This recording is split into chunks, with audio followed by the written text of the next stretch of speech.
Dear student, आपका स्वागत है होम क्लासेस पीसीएम वाले में। आज हम लोग आगे अपने चैप्टर हीट ट्रीटमेंट पे आगे बढ़ते हुए चलते हैं। प्रोसेस पर केस हैंडलिंग किसे कहते हैं? ठीक है बेटा, case handling, what do mean by case handling? Handling क्या होता है? केस हैंडलिंग कौन सा प्रोसेस है? यह वह विधि है जिसके द्वारा कठोरीकरण किए जाने वाले कंपार्टमेंट में कार्बन की प्रतिशत मात्रा 0.15% होती है, जिसे सीधे तौर पर कठोरीकरण नहीं किया जाता है, बल्कि बहुत अच्छी तरीके से धीरे धीरे इसको हम लोग कठोरीकरण प्रोसेस पर ले आते हैं। तो यह इस विधि को एक बॉक्स नुमा आकार में एक केस बना के और उसके बाद हैंडलिंग प्रोसेस लगाते हुए इस विधि को प्रोसेस में लाया जाता है। जिससे लास्ट टॉपिक था ये हमारा केस हैंडलिंग का, जिस पर हम चर्चा कर रहे थे। तो ये हमारा केस हैंडलिंग टॉपिक यहाँ पर समाप्त हुआ बेटा कि केस हैंडलिंग में क्या होगा। तो जब दोनों केसों में वो पदार्थ भरा हो और कार्बन की प्रतिशत मात्रा 0.07 होता है और दोनों को ला के सैंपल किया जाता है, तो पदार्थ जो बनावट आती है वो केस हैंडलिंग प्रोसेस के अंतर्गत देखी जाती है।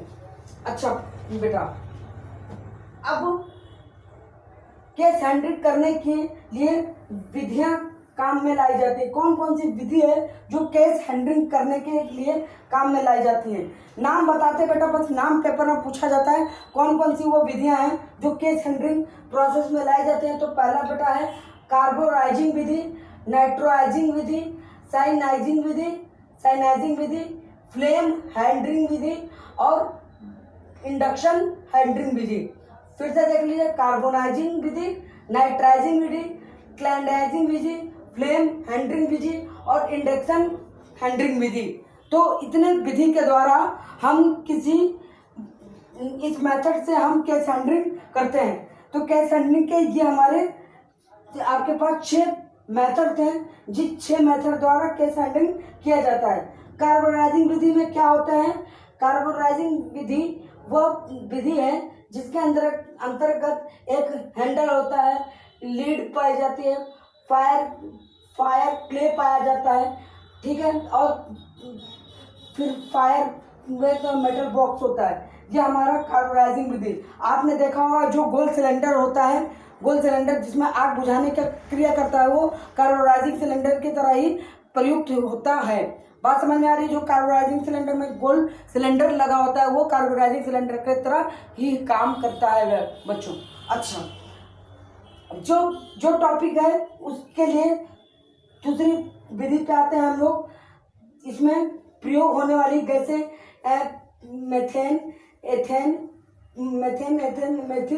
मेथेन हो गया, एथेन हो गया, CO कार्बन मोनोऑक्साइड और 10,050 डिग्री सेंटीग्रेड टेम्परेचर रखा जाता है केस हैंडलिंग विधि में। अब है इसके एडवांटेज बेटा क्या है? यह विधि बहुत ही सस्ती है। यह विधि सबसे सस्ती विधि है। इससे ऊष्मा उपचार करने में बहुत ही ऊपरी सतह में अच्छा प्रयोग होता है, ठीक है। इस विधि में पार्ट अंदर तक खिंचाव और स्ट्रेस को कम करने के लिए काम में प्रयोग किया जाता है। दूसरी विधि आती है बेटा नाइट्राइजिंग विधि।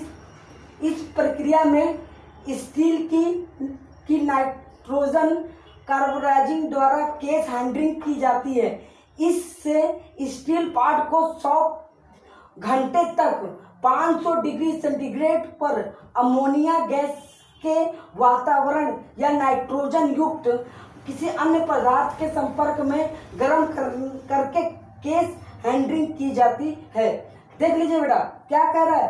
केस हैंडलिंग नाइट्राइजिंग विधि में प्रयुक्त में स्टील की नाइट्रोजन पर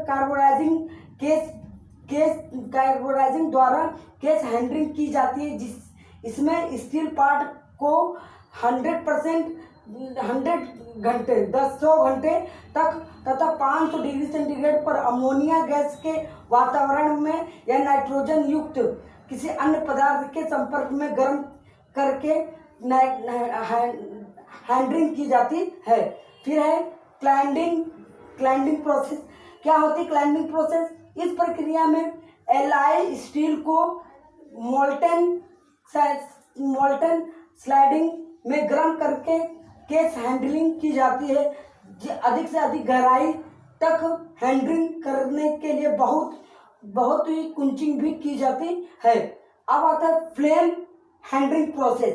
बेटा देखिए, मैं पढ़ नहीं रहा हूँ, आपके लिए ये बेटा बहुत ही उपयुक्त है, उसको हम लोग समझते हैं। ठीक है, ये हमारे पार्ट्स हैं जिसके बारे में हम लोग डिस्कस कर रहे थे। अब इस प्रक्रिया में फ्लेम हैंडलिंग में, इस प्रक्रिया में स्टील की वस्तुओं को गैस या टॉर्च के निश्चित तापमान तक घुमाते हुए लगभग 820 तक गर्म किया जाता है तथा पानी के साथ ठंडा किया जाता है। फ्लेम हैंडलिंग से 0.3 से 0.6 मिलीमीटर तक केस हैंडलिंग की जा सकती है। ठीक है बेटा, यहाँ तक तो ये हमारी प्रोसेस होती है। अब बेटा लास्ट प्रोसेस बचा है इंडक्शन हैंडलिंग। इस प्रक्रिया में विद्युत से संचालित इंडक्शन की भट्टी से तांबे की क्वेंचिंग लगी रहती है। इसे सभी जाग को रखा जाता है। भट्टी में एसी सप्लाई द्वारा क्वेंचिंग में 750 से 820 तक गर्मी उत्पन्न की जाती है। जाग को गर्म करके ठंडा करने के लिए पानी का उपयोग किया जाता है। ये हमारा पूरा प्रयुक्त बातें हो गई बेटा। अब हम लोग कुछ क्वेश्चन पे आते हैं जो कि हम पूछेंगे आपसे और आपको हम इसका जवाब भी देंगे, जिसको हम लोग आपसे आज हम ट्रू फॉल्स कुछ पूछते हैं।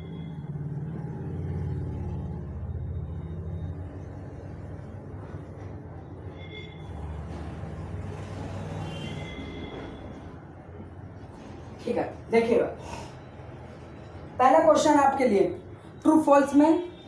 स्वागत है तुम लोग आप सभी बच्चों का फिर से वंस अगेन क्वेश्चंस में। ट्रू फॉल्स आपके साथ मैं रखूंगा जो कि ऑब्जेक्टिव क्वेश्चन है एग्जाम में। ट्रू फॉल्स ऑब्जेक्टिव क्वेश्चन और इन पे हम रखते हैं। पहला क्वेश्चन है, देखिएगा, फोर्जिंग और मशीनिंग के कारण धातु की आंतरिक बनावट में विकृति उत्पन्न होती है।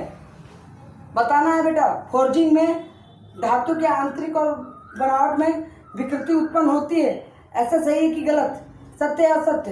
तो बिल्कुल बेटा ये 100% क्या है, ये घटना 100% सत्य है। तो हम बिल्कुल कंटिन्यू हम लोग इसी पे लगे रहते हैं कि किस तरह से हैंडलिंग प्रोसेस हम लोग करें कि हमारा पूरा कॉन्सेप्ट को हम लोग क्लियर तरीके से जान पाए। तो हैंडलिंग वो प्रोसेस है जिसके अंतर्गत हर विधि द्वारा हम जान सकते हैं। तो फोर्जिंग और मशीनिंग के कारण धातु की आंतरिक बनावट में विकृति उत्पन्न होती है या नहीं? बिल्कुल सही बात है, विकृति उत्पन्न होती है, ये एकदम बात सत्य है। विकृति धातु के बनावट पर विकृति उत्पन्न हो जाती है। तो फोर्जिंग और उसके द्वारा धातु के बनावट में विकृति उत्पन्न होती है, ये बात क्या है, सार्वभौमिक सत्य है। तो पहला क्वेश्चन बेटा सही हो गया आपका। तो इसमें क्या लिखेंगे, सत्य है। फोर्जिंग और मशीनिंग के द्वारा धातु के बनावट में विकृति, मतलब अंदर क्यों नहीं बनावट में, जब स्ट्रेस पड़ेगा उस पर हम फोर्स लगा दें तो विकृति में उत्पन्न होता है। फोर्जिंग का प्रोसेस हैमरिंग करना, ठीक है, फोर्जिंग होता है हैमरिंग करना, मशीनिंग। अच्छा, वह तापमान जिस पर आस्टेनाइड का पूर्ण निर्माण हो जाता है उच्च क्रांतिक तापमान कहलाता है। वह तापमान जिस पर आस्टेनाइड का पूर्ण आंतरिक निर्माण हो जाता है, आस्टेनाइड पूर्ण रूप से बन जाता है, उसे क्रांतिक ताप कहते हैं। बिल्कुल बेटा सही है भाई, क्यों नहीं, दोनों एक नंबर का क्वेश्चन एकदम सत्य प्रतिशत है। मैंने कहा था कि कोई धातु का अलग धातु में बनावट हो जाना, चेंज हो जाना, कोई क्रांतिक ताप कहते हैं। तो भाई एक धातु से दूसरे धातु में चेंजेस आ रहे हैं ना, तो जो चेंजेस आ रहा है वही तो उसका वो कहलाया, उसके बनावट के बारे में ही तो बात किया हमने। तो ये हमारा क्वेश्चन क्या है, सत्य है। अच्छा बेटा, क्वेश्चन नंबर तीसरे पे है, क्या कहता है, नॉर्मलाइजिंग प्रक्रिया में स्टील पार्ट को 40 से 60 तक के तापमान पर गर्म किया जाता है। क्या नॉर्मलाइजिंग प्रक्रिया में स्टील पार्ट को 40 से 60 डिग्री के तापमान पर गर्म किया जाता है? बिल्कुल सही है। स्टील को 40 से 60 डिग्री, नॉर्मलाइजिंग प्रोसेस में स्टील पार्ट को 40 से 60 के बीच के तापमान में, 40 से 60 के बीच नॉर्मलाइजिंग प्रोसेस है, तो हम स्टील अगर है तो 40 से 60 के तापमान के बीच में उसको गर्म किया जाता है, तापमान पर गर्म किया जाता है। ये सत्य है। अच्छा बेटा, चौथा क्वेश्चन है, केस हैंडलिंग विधि का प्रयोग उन कंपार्टमेंट्स के कठोरीकरण के लिए किया जाता है जिसमें कार्बन 0.9% तक बढ़ जाती है। देखिएगा, हमने पढ़ा था केस हैंडलिंग में दिया था 0.15%, और ये 0.9%। तो बिल्कुल सही बात कह रहे हैं। केस हैंडलिंग विधि का प्रयोग कर उन कंपार्टमेंट का कठोरीकरण के लिए किया जाता है जिसमें कार्बन 0.9 तक बढ़ जाती है। बिल्कुल सत्य बात है। ठीक है बेटा, तो अभी तक सत्य है। अब फिर क्या है, कार्बोराइजिंग एक महंगी विधि है, बहुत ही घटिया क्वेश्चन पूछा है इन्होंने।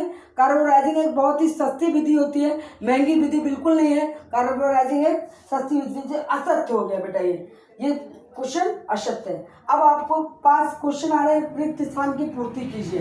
ठीक है, अब हमें क्या करना है, फिल इन द ब्लैंक्स भरना है। ठीक है बेटा, फिल इन द ब्लैंक्स।